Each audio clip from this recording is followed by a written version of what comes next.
Welcome to Neeri's imperial channel. అందరికీ నమస్కారం. ఈరోజు మన ఛానల్లోని ప్రోగ్రాం మూక మహాకవి విరచిత మూక పంచశతిలోని కటాక్ష శతకం నుంచి 25వ శ్లోకం నుంచి ఆ శ్లోకాల్లోని పదాలకి అర్థాలు, ఆ శ్లోకానికి తాత్పర్యము చెప్పుకుంటాము. అందరూ శ్రద్ధగా విని ఆ అమ్మవారు కామాక్షీదేవి యొక్క కరుణా కటాక్షాలకి పాత్రులయ్యి అందరికీ అన్ని ఐశ్వర్యాలు సమకూరాలని కోరుతున్నాను. ఇక ఆలస్యం చేయకుండా ఒక్కొక్క శ్లోకము, ఆ శ్లోకాల్లోని పదాలకు అర్థాలు చూద్దాం. ముందుగా 25వ శ్లోకము. మందాక్షరాగతరళీకృతి పారతంత్ర్యాత్ కామాక్షి మందరతరాం త్వదపాంగదోలాం ఆరుహ్య మందమతి కౌతుకశాలి చక్షుః ఆనందమేతి ముహురర్ధ శశాంక మౌళే. ఇది శ్లోకం. ఈ శ్లోకంలోని ఒక్కొక్క పదానికి అర్థం తెలుసుకుంటూ తాత్పర్యాన్ని చూద్దాం. కామాక్షి అంటే ఓ కామాక్షీదేవి, మందాక్ష అంటే సిగ్గు యొక్క లేదా సిగ్గుపడుతున్న కళ్ళు అని చెప్పొచ్చు, సిగ్గుతో కూడి ఉన్న కళ్ళు. తర్వాత రాగ అంటే ప్రేమ యొక్క, తరళీకృతి అంటే చంచలీకరణం అనేది అటు ఇటు తిరుగుతున్న అని, పారతంత్ర్యాత్ అంటే పరాధీనత వలన, మందరతరాం అంటే మిక్కిలి మెల్లగా ఊగుతున్న అని, త్వదపాంగదోలాం అంటే నీ క్రీగన్ను అనడి ఊయలను, మందం అంటే మెల్లగా, ఆరుహ్య అంటే ఎక్కి, అతి కౌతుకశాలి అంటే మిక్కిలి కుతూహలముతో ఉన్నటువంటి, అర్ధ శశాంక మౌలేహ్ అంటే చంద్రుని అర్ధభాగమును శిరస్సు నందుగల శివుడి యొక్క అని అర్థం. చక్షుః అంటే కన్ను, ముహుః అంటే మాటిమాటికి, ఆనందం అంటే ఆనందమును, ఏతి అంటే పొందుచున్నది అని ఈ పదాలకు అర్థం. తాత్పర్యం చూద్దాం. సిగ్గు ఒకవైపు, ప్రేమ ఒకవైపు లాగుచుండగా వివశమై కదలికతో వేగము తగ్గిన నీ యొక్క క్రీగన్నడి ఊయలను మెల్లగా ఎక్కి మిక్కిలి కుతూహలము గల శివుడి యొక్క కన్ను ఆనందమును పొందుచున్నది తల్లి అని అర్థం అన్నమాట. అంటే ఇంకా మన వ్యవహార భాషలో చెప్పుకోవాలంటే ఇక్కడ అర్ధనారీశ్వర తత్వమును తెలియజేస్తున్నారు. అమ్మవారి కన్ను ఒకవైపు, అయ్యవారు కన్ను ఒకవైపు ఉన్నాయి కదా. అమ్మవారి కన్ను సిగ్గుతో కూడి ఉంది, అయ్యవారి కన్ను ప్రేమతో కూడి ఉంది. ఈ కన్నుల చూపు, ఈ కంటి చూపు అంటే కటాక్షమును సిగ్గు ఒకవైపు, ప్రేమ ఒకవైపు లాగుతున్నట్టుగా ఉన్నాయట. ఆ విధంగా సిగ్గు ఒకవైపు, ప్రేమ ఒకవైపు లాగుతా ఉంటే అమ్మవారి కటాక్షము ఊయల ఊగుతున్నట్టుగా అనిపించిందట. అమ్మవారి కటాక్షము ఆ విధంగా ఊయలనెక్కి ఊగుతా ఉంటే శివుడి కళ్ళు ఆనందంగా ఉన్నాయి అని చెప్తున్నారు ఇందులో అర్థముగా. తర్వాతి శ్లోకం 26వది. త్రయంబకం త్రిపుర సుందరి హర్మ్య భూమి అంగం విహార సరసీ కరుణా ప్రవాహ దాసాశ్చ వాసవ ముఖాః పరిపాలనీయం కామాక్షి విశ్వమపి వీక్షణ భూభృతస్తే. ఇది శ్లోకము. దీనికి ఒక్కొక్క పదానికి అర్థం చూద్దాం. త్రిపుర సుందరి అంటే 3 పురములలో సుందరి అయినటువంటి, ఇక్కడ పురములు అంటే త్రిపురాలోని స్థూల సూక్ష్మ కారణ శరీరములను త్రిపురములు అంటారట.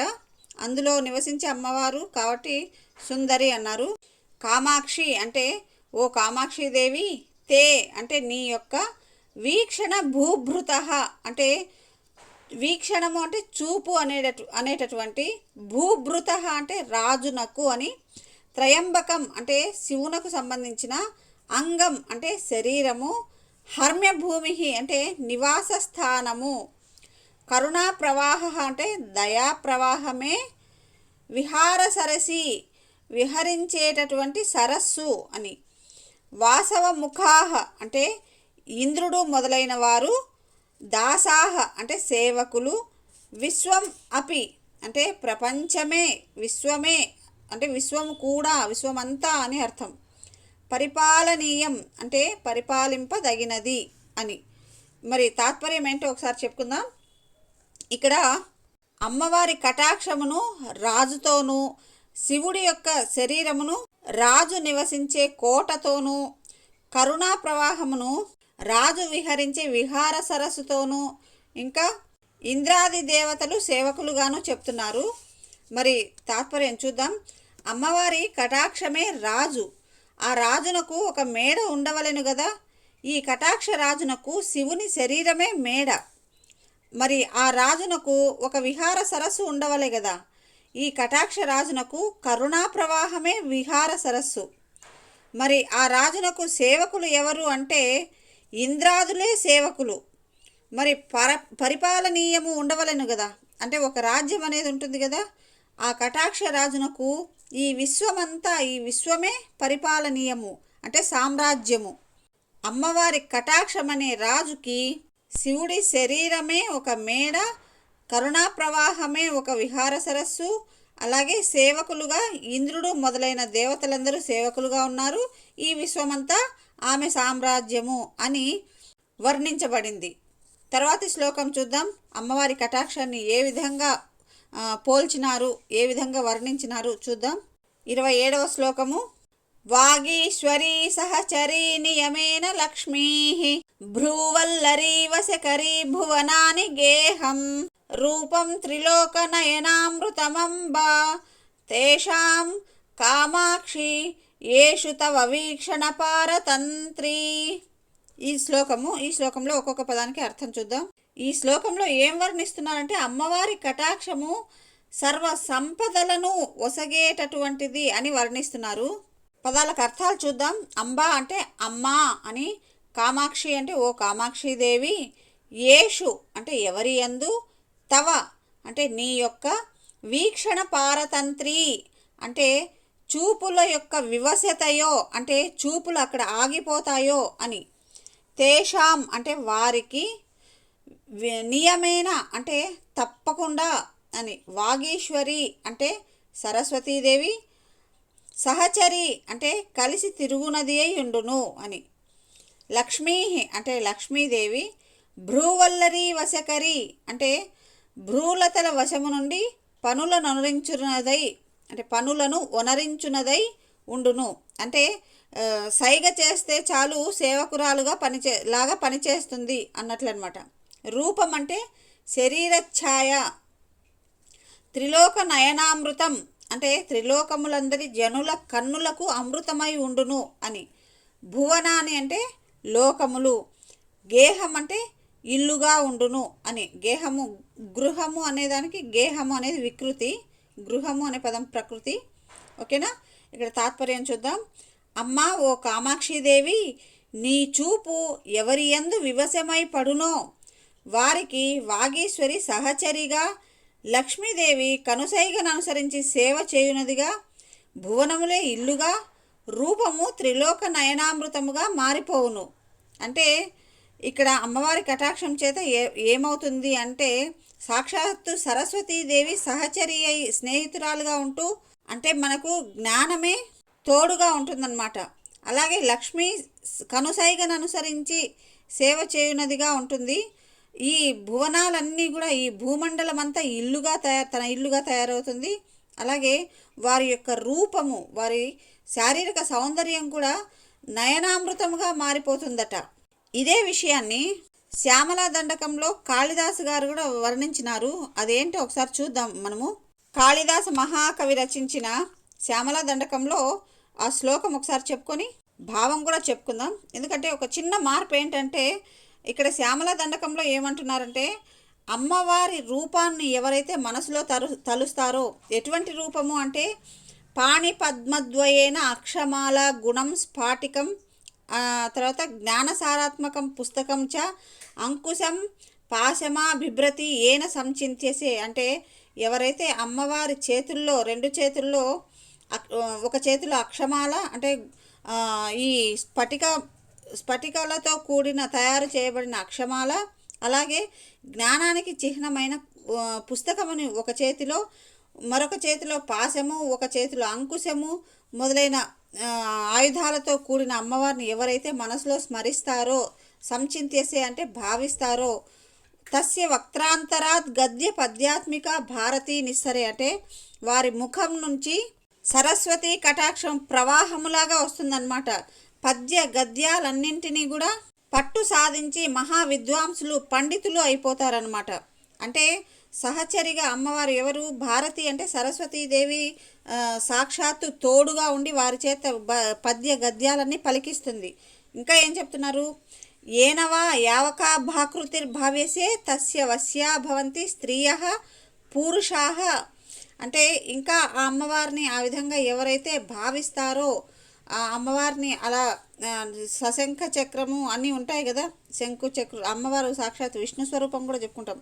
కాకపోతే ఇక్కడ శ్యామలాదేవిగా చెప్పుకున్నప్పుడు ఏమన్నారంటే అక్షమాల పుస్తకము.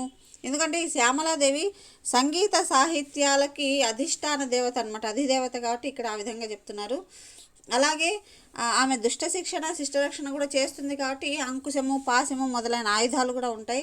అటువంటి అమ్మవారిని ఎవరైతే భావిస్తారో, మనసులో స్మరిస్తారో, తలస్తారో, స్త్రీయ పురుష, స్త్రీలు పురుషులు వాళ్ళందరూ, ఈ ప్రపంచంలో ఉన్న వారందరూ వాళ్ళకి సేవకులు అవుతారు, అంటే వసూలు అయిపోతారనమాట. అలాగే ఇంకా ఏమంటున్నారంటే అటువంటి స్త్రీలకు పురుషులకు లక్ష్మీ సహస్రై పరిక్రీడతే, సహస్రములుగా లక్ష్మీదేవులు అంటే లక్ష్మీ శ్రీ సతుల సమూహము, అంటే సంపదల సమూహము అని చెప్పాలి. అనేక సంపదలతో పరిక్రీడతే అంటే క్రీడించును, చక్కగా జీవితంలో ఆనందాన్ని అనుభవించును అని అర్థం.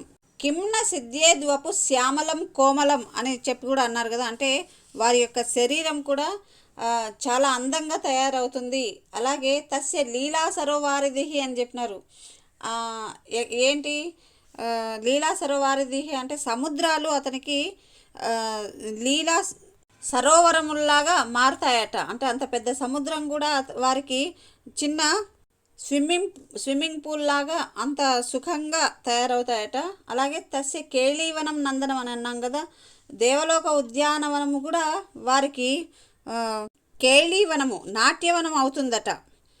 సరస్వతి దాసురాలు అవుతుంది. లక్ష్మీదేవి ఇంకా ఎలా చెప్తున్నారంటే ఈ భూతలం అంతా భద్రాసనం అవుతుందంట, ఈ భూమి అంతా వారికి ఒక సింహాసనం అవుతుందన్నమాట. గీర్ దేవత కింకరి అంటే సరస్వతీదేవి కింకరి అవుతుంది, అంటే సేవకురాలు అవుతుంది. ఆజ్ఞాకరి శ్రీ స్వయం లక్ష్మీదేవి ఆజ్ఞాపిస్తే చాలు పనులు చేసి పెట్టే విధంగా తయారవుతుందట. ఇదే విషయాన్ని ఇక్కడ మనకి మూక పంచశతిలోని 27వ శ్లోకంలో కూడా ఉంది. త్రిలోక నయనామృతం అంబ అంటే వారి యొక్క రూపము త్రిలోకాలకు నయనామృతంగా చూస్తే ఆకట్టుకునే విధమైన రూపం తయారవుతుంది. అలాగే భువనాని గేహం, ఈ భువనాలన్నీ కూడా గృహం అవుతుంది. భ్రూవల్లరి లక్ష్మీదేవి భ్రూవల్లరి వశకరి అంటే కనుసైగ చేస్తే చాలు పనులు చేసి పెట్టే విధంగా వశకరి అయిపోతుందట లక్ష్మీదేవి. వాగేశ్వరి సహచరి అయిపోతుందట. నియమేనంటే ఖచ్చితంగా, ఇది ఖచ్చితము, ఇది సత్యము అన్నట్టుగా చెప్తున్నారనమాట. ఓకే, ఇది తర్వాత శ్లోకం చెప్పుకుందాం. తాత్పర్యం చెప్పుకున్నామా మనము. అమ్మ కామాక్షిదేవి, నీ చూపు ఎవరి యందు వివశమై పడునో వారికి వాగేశ్వరి సహచరిగా, లక్ష్మీ కనుసైగను అనుసరించి సేవ చేయనదిగా, ఈ భువనాలన్నీ ఇల్లుగా, రూపము త్రిలోక నయనామృతముగా మారిపోవును. ఇది తాత్పర్యము. తర్వాత శ్లోకానికి వెళ్దాం. 28వది. తర్వాత 28వ శ్లోకము. మాహేశ్వరం ఝటితి మానసమీనమంబ కామాక్షి ధైర్య జలధౌ సుతరాం నిమగ్నం జాలేన శృంఖలయతి త్వదపాంగ నామ్నా విస్తారితేన విషమాయుధ దాశకో అసౌ. ఇది శ్లోకము. ఇందులో ప్రతిపదార్థాలు చూస్తే అంబ అంటే అమ్మ, కామాక్షి అంటే ఓ కామాక్షిదేవి, ధైర్య జలధౌ అంటే ధైర్యము అను సముద్రమందు, అంటే ఇక్కడ ధైర్యం అనే సముద్రము అంటే శివుడి యొక్క మహిమలన్నీ కలిపిన ఒక సముద్రం అన్నమాట. ధైర్యం అనే సముద్రం అంటే ఆయన శక్తి అంతా ఒక సముద్రము. సుతరాం అంటే మిక్కిలి, నిమగ్నం అంటే మునిగిన, మహేశ్వరం అంటే మహేశ్వరునకు సంబంధించిన, మానసమీనం మనస్సు అనేటటువంటి చేపను, ఝటితి అంటే శీఘ్రముగా, అసౌ అంటే ఈ యొక్క అంటే ఎవరు ఇక్కడ అంటే ఈ అంటే విషమాయుధ దాసక అంటే మన్మధుడు అనే దాసుడు. ఓకేనా. విస్తారితేన అంటే పరచబడిన, త్వదపాంగ నామ్నా అంటే నీ కడగంటి చూపు అనేటువంటి పేరు గల, జాలేన అంటే వలతో, శృంఖలయతి అంటే బంధించుచున్నాడు. ఓకే, తాత్పర్యం చూద్దాం. అమ్మ కామాక్షిదేవి శివుని మనస్సు అనేటటువంటి చేపను, అంటే అతని శక్తియుక్తులన్నీ సముద్రం అయితే ఆ సముద్రంలో శివుడు అనే చేపను పట్టడానికి ఒక వలను విసిరాడంట. ఏంటి ఆ వల అంటే, నీ కడగంటి చూపు అనేది వలని పరిచి నీ దాసుడైన మన్మధుడు ఆ చేపను, శివుని మనస్సును బంధించుచున్నాడు అని అర్థం అన్నమాట. అర్థమైంది అనుకుంటాను. శివుడి మనస్సును బంధించాలంటే కేవలం అమ్మవారి కటాక్షమునకు మాత్రమే సాధ్యం.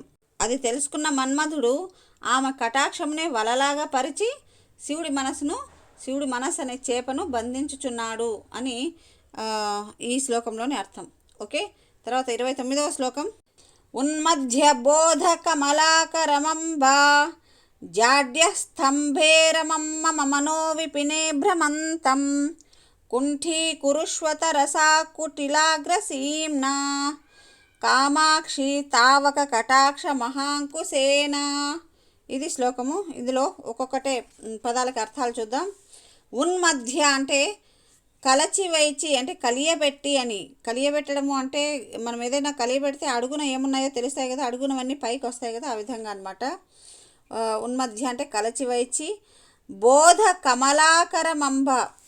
బోధ అంటే జ్ఞానము అనేటటువంటి. కమలాకరం అంటే సరస్సును, జ్ఞానం అనేటటువంటి సరస్సును కలచివైచి. జాడ్య స్తంభేరమం అంటే జడత్వము అనే గజమును. జాడ్య స్తంభే రమం అంటే స్తంభము అని, ఏనుగును స్తంభేరమం అంటున్నారు. జడత్వము అనేటటువంటి గజమును.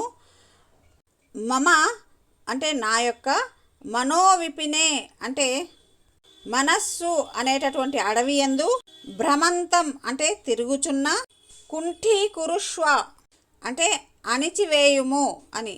తర్వాత తరసా అంటే శీఘ్రముగా, కుటిలాగ్రసీమ్న అంటే వక్రమైన చివరి భాగము గల. వక్రమైన అంటే రెండర్థాలు ఉన్నాయి. ఒకటి ఏంటంటే వాడిగా ఉన్న అని, ఇంకొకటి వక్రము అంటే స్ట్రైట్గా లేని అంటే అటు ఇటు వంకరలు తిరిగిన అని అర్థం అనమాట. అంటే ఇక్కడ అమ్మవారి చూపు కొంత వంకరలు తిరిగిందంట. అంకుశం ఎలా ఉంటుందో తెలుసు కదా మీకు. అంకుశము కొనలో అంటే పొడిచే చోట అది కొంత వంకర తిరిగి ఉంటుంది కదా, ఆ విధంగా అమ్మవారి కన్నులు కూడా, కటాక్షము కూడా అలా కొంత వంకర తిరిగి ఉంటుందట. అందుకే అమ్మవారి కటాక్షమును కూడా అంకుశంతో పోలుస్తున్నారు. కామాక్షి అంటే ఓ కామాక్షి దేవి. అంబ ఇక్కడ బోధ కమలాకరం అంబ అన్నప్పుడు అమ్మ అని అర్థము. ఓ కామాక్షిదేవి. తావక కటాక్ష మహాంకుశేన. తావక అంటే నీ యొక్క కటాక్షము అనేటటువంటి, కటాక్ష మహాంకుశేన అంటే కటాక్షము అనేటటువంటి మహా అంకుశముతో అని. తాత్పర్యం చూద్దాం. అమ్మ కామాక్షిదేవి, వక్రమైన మొనగల నీ కటాక్షము అనేటటువంటి అంకుశముతో నా జ్ఞాన సరస్సును కలచివైచి. అంటే ఇక్కడ జ్ఞాన సరస్సును కలచివేయడము అంటే ఎందుకంటే ఎక్కడో అట్టడుగున పడిపోయి ఉన్న జ్ఞానాన్ని అమ్మవారు తన కటాక్షము అనే అంకుశంతో కలియబెట్టడం వల్ల అది కాస్త పైకి వస్తుందన్నమాట. అంటే ఉన్నతం అవుతుంది. అమ్మవారి కటాక్షము చేతనే మనలోని జ్ఞానమునకు విలువ, ఒక వెలుగు అనేది ఉంటుంది. లేదంటే ఎవరిలో ఎంత జ్ఞానం ఉన్నా కూడా అది ప్రపంచానికి తెలిసి దానికి ఒక విలువ కావాలి అంటే ఖచ్చితంగా అమ్మవారి కటాక్షం అనేది ఉండాలి. అదే విధంగానే చెప్తున్నారు ఇక్కడ. నీ కటాక్షము అనే అంకుశంతో నా మనస్సు అనే సరోవరాన్ని కలియబెట్టి అక్కడ నాలో ఉన్న జ్ఞానాన్ని పైకి తీసుకురమ్మని చెప్పి అడుగుతున్నాడు అనమాట. అలాగే కలిచివేసి నా మనస్సు అనేటటువంటి ఒక వనము, ఆ వనంలో భ్రమించుచున్న నా జాఢ్యము అంటే ఒక రకంగా అజ్ఞానం అని చెప్పొచ్చు అనమాట. అజ్ఞానం అనే ఏనుగును అణిచివేయము తల్లి. అజ్ఞానమును అణిచివేసినప్పుడు ఏమవుతుంది, జ్ఞానం అనేది మనకి బోధపడుతుంది. ఇది ఈ శ్లోకంలోని అర్థము. తర్వాత 30వ శ్లోకము. ఉద్వేళిత స్థబకితైర్లలితైర్విలాసైః ఉత్థాయ దేవీ తవ గాఢ కటాక్ష కుంచాత్ దూరం పలాయయతు మోహ మృగీకులం మే కామాక్షి సత్వరమనుగ్రహ కేసరీంద్రః. ఈ శ్లోకంలో అమ్మవారి కటాక్షాన్ని పొదరిల్లుగాను, అమ్మవారి యొక్క దయను మృగరాజుగాను, మనలో ఉండే మోహము అనేటటువంటి గుణాన్ని లేళ్ల గుంపుగాను వర్ణిస్తున్నారు. పదాలకు అర్థాలు తెలుసుకొని తర్వాత పూర్తిగా తాత్పర్యాన్ని చూద్దాం. కామాక్షి అంటే ఓ కామాక్షి దేవి, దేవి అంటే దేవి. ఉద్వేలిత స్థబకితై అంటే పైకి పాకి గుత్తులు గట్టిన తీగలన్నమాట. అంటే పొదలు ఎలా ఉంటాయో తెలుసు కదా, పొదరిళ్ళు అంటారు. చక్కగా లేలేత తీగలు, ఆకులు అన్నీ గుంపులు గుంపులుగా గుత్తులు గుత్తులుగా ఉండి పొదలు తయారవుతాయి. అవి చూడ్డానికి అందంగా కూడా ఉంటాయి. లలితై అంటే అందములైన, విలాసై అంటే విలాసములతో, తవ అంటే నీ యొక్క అని, గాఢ కటాక్ష కుంజాత్, గాఢ అంటే తీవ్రమైన, కటాక్షము అంటే చూపులు లేదా కడగంటి చూపులు.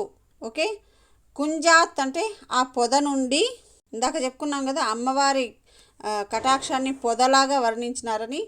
ఆ విధంగా గాఢ కటాక్ష కుంజాత్ అంటే తీవ్రమైన కడగంటి పొద నుండి, ఉత్థాయ అంటే లేచి, సత్వరం అంటే వేగముగా, అనుగ్రహ కేసరీంద్ర అంటే దయ అనేది మృగరాజు, మే అంటే నా యొక్క, మోహ మృగీకులం అంటే మోహము అనేటటువంటి, ఇక్కడ మృగము అంటే లేడులు అనమాట. లేడిని మృగము అంటారు. మృగాక్షి అంటే లేడి లాంటి, లేడి కన్నుల లాంటి కన్నులు కలది అనే అర్థం వస్తుంది. ఆ విధంగా మోహము అనేటటువంటి, మృగి అంటే లేళ్ళ, కులం అంటే గుంపు అని అనమాట. అలాగే దూరం అంటే దూరముగా, పలాయయతు అంటే పారద్రోలుగాక అని, అంటే వాటిని పారద్రోలడము అంటే మనలోని మోహాన్ని నశింపజేయి అని అడగడం అనమాట. తాత్పర్యం చూద్దాం. ఓ కామాక్షిదేవి, నీ కటాక్షము ఒక పొదరిల్లు, దానిలో దయ అనే మృగచక్రవర్తి ఉంది. ఆ పొదరిల్లు, ఆ విలాసము ఎలా ఉంది, పొదరింటి విలాసం ఎలా ఉంది అంటే ఉద్వేలిత స్థబకిత లలితములై ఉంది. అంటే ఇందాక చెప్పుకున్నాం కదా, తీగలుగా పైకి పాకి గుత్తులు గుత్తులుగా ఉంది, అందంగా ఉంది, విలాసముతో ఉంది అనమాట. ఓకే, అటువంటి పొదరింటిలో అంటే అమ్మవారి కటాక్షము అనే పొదరింటిలో ఉన్న అమ్మవారి దయ అనే మృగరాజును సత్వరముగా లేపవలను. ఆ పొదరింటి నుండి ఆ సింహమును త్వరగా లేపవలను. ఎందుకు లేపాలి అంటే నా మోహం అనేది లేళ్ల గుంపును దూరముగా పారద్రోలవలెను. సింహాన్ని చూస్తే లేళ్ళు పారిపోతాయి కదా, ఆ విధంగానే మనలో మోహము లేదా ఏవైనా అరిషడ్ వర్గాలు, కామ క్రోధ లోభ మోహ మదమాత్సర్యాలన్నీ కూడా ఇక్కడ మోహము అంటే మోహం ఒక్కటనే కాదు, దానికి సంబంధించిన ఈ 6 వర్గాలు కూడా అన్నిటినీ కలిపి లేళ్ల గుంపు అని అర్థం చేసుకోవాలి. వీటిని పారద్రోలుము అని అడుగుతున్నారనమాట. తర్వాతి శ్లోకం 31వ చూద్దాం. ఈ శ్లోకంలో అమ్మవారి కటాక్షాన్ని వికసించిన నల్ల కలువల నల్లని కాంతి విరజిమ్ముతున్నట్లుగా వర్ణించినారంట. చూద్దాం, పదాలు అర్థాలు తెలుసుకొని తాత్పర్యంలో ఎలా వివరించారో చూద్దాం. ముందుగా శ్లోకము. స్నేహార్ద్రితాం విదలితోత్పల కాంతి చోరాం జేతారమేవ జగదీశ్వరి జేతు కామః మానోద్ధతో మకరకేతురసౌధునీతే కామాక్షి తావక కటాక్ష కృపాణవల్లీం. ఇది శ్లోకము. ప్రతిపదార్థాలు చూద్దాం. జగదీశ్వరి అంటే అన్ని లోకాలకు ఈశ్వరి అయిన ఓ తల్లి అని.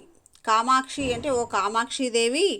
ఈశ్వరి అంటే ప్రభువు, అమ్మవారు లోకాలన్నిటికీ ప్రభువు కూడా కాబట్టి ప్రభువు అయిన ఓ తల్లి అని కూడా చెప్పుకోవచ్చు. స్నేహార్ద్రితాం అంటే స్నేహముతో తడిచిన అని. విదలితోత్పల అంటే వికసించిన కలువల అని. కాంతి చోరాం అంటే కాంతిని దొంగలించు అని. ఇక్కడ దొంగలించు అంటే దొంగలించు అని కాదు, దాన్ని అధిగమించు అని అర్థం చేసుకోవాలి. తావక అంటే నీ యొక్క, కటాక్ష అంటే కడగంటి చూపు అనేది, కృపాణవల్లీం అంటే ఖడ్గవల్లి, ఖడ్గంలో సమూహం అని చెప్పొచ్చు. అంటే ఇక్కడ సమూహం అంటే ఏమున్నాయంటే అమ్మవారి యొక్క చూపుల మాల ఉంటుంది కదా, చూపుల వరుస అని చెప్తారు. ఆ విధంగా అమ్మవారి కడగంటి చూపు అనేది ఒక ఖడ్గం అయితే ఆ ఖడ్గాల వరుస అన్నమాట. తర్వాత మానోద్ధత అంటే అభిమానంతో గర్వించి ఉన్న. మళ్ళీ ఒకసారి చెప్పుకుందాం. మానోద్ధత అనేది అభిమానంతో గర్వించి ఉన్న. జేతారమేవ అంటే జయించిన వానినే, అంటే శివుడినే అని అర్థం. జేతు కామః అంటే జయింపగోరిన, అసౌ అంటే ఈ యొక్క, మకరకేతు అంటే మొసలి ధ్వజ చిహ్నముగా గల మన్మధుడు అని అర్థం. ధునీతే అంటే జళిపించుచున్నాడు, అంటే అదిలించుచున్నాడు అని కూడా చెప్పొచ్చు. తాత్పర్యం చూద్దాం. జగదీశ్వరివైన ఓ కామాక్షిదేవి, నీ కటాక్షము అనేటటువంటి కత్తిని ధరించి మన్మధుడు ఒకప్పుడు శివునిచే ఓడిపోయి కూడా మరలా అతనిపైకి కత్తిని ఝొలిపించుచున్నాడు. నీ నీ కటాక్ష కృపాణము వికసించిన కలువల నల్లని కాంతిని విరజిమ్ముచున్నది. అది త్రుప్పు పట్టకుండా ఉండుటకై స్నేహముచే తడుపబడి ఉన్నది. ఇందులో ఏమంటున్నారంటే, మన్మధుడు ఒక రకమైన గర్వాన్ని ప్రదర్శిస్తున్నాడు. అమ్మవారి కటాక్షము నాకు సపోర్టుగా ఉంది అన్నట్టుగా. మన దగ్గర ఏదైనా ఆయుధం ఉంటే మనం కూడా కొంచెం గర్వంగా ఉంటాం కదా. ఆ విధంగా ఇక్కడ మన్మధుడు ఏం చేస్తున్నాడంటే, అమ్మవారి కటాక్షము అనే ఆయుధమును పట్టి శివునిపైకి వెళ్ళి, అంటే శివునిని అదిలిస్తున్నాడంట. ఒకప్పుడు శివుడి కంటి చేత కాలి బూడిద అయినవాడు మళ్ళీ అమ్మవారి కటాక్షము చేత బ్రతికాడు కదా. మనం ఒక శ్లోకంలో చెప్పుకున్నాం. ఆ విధంగా మళ్ళీ జీవించిన మన్మధుడు ఓడిపోయి కూడా మళ్ళీ శివుడిపైకి కత్తిని ఝొలిపిస్తున్నాడంట. అందుకు ఏంటి సపోర్ట్ అంటే, అమ్మ నీ కటాక్షం అనే కృపాణమే అని అర్థము. మరి ఆ కృపాణము ఎలా ఉంది అంటే, అమ్మవారి కటాక్షం ఎలా ఉంది అంటే వికసించిన కలువల యొక్క నల్లని కాంతిని విరజిమ్ముచున్నది.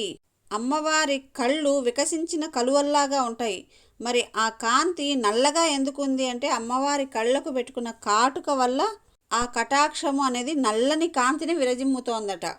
మరి ఆ కత్తి తుప్పు పట్టకుండా ఉండాలి అంటే ఏదైనా ద్రవాన్ని పూస్తారు కదా. ఆ ద్రవము అంటే ఏంటి అంటే, ఇక్కడ అమ్మవారి యొక్క దయ, ఇక్కడ స్నేహము అంటున్నారు కానీ అమ్మవారి యొక్క దయ అనేటువంటి ద్రవముతో తడుపబడి ఉందట. కాబట్టి అది ఇంకా ఎప్పటికీ తుప్పుబట్టదు. ఇవి ఈరోజు మనం చెప్పుకున్న మూక పంచశతి నుంచి కటాక్ష శతకంలోని కొన్ని శ్లోకాలు, ఆ శ్లోకాలకు ప్రతిపదార్థాలు, ఆ శ్లోకాలకి తాత్పర్యాలు అన్నీ విని అమ్మవారి కరుణా కటాక్షాలకి పాత్రలు అయ్యారని అనుకుంటూ మరొక వీడియోలో మరికొన్ని శ్లోకాలను చెప్పుకుందాం. అందరికీ ధన్యవాదాలు. Thank you. Have a nice day.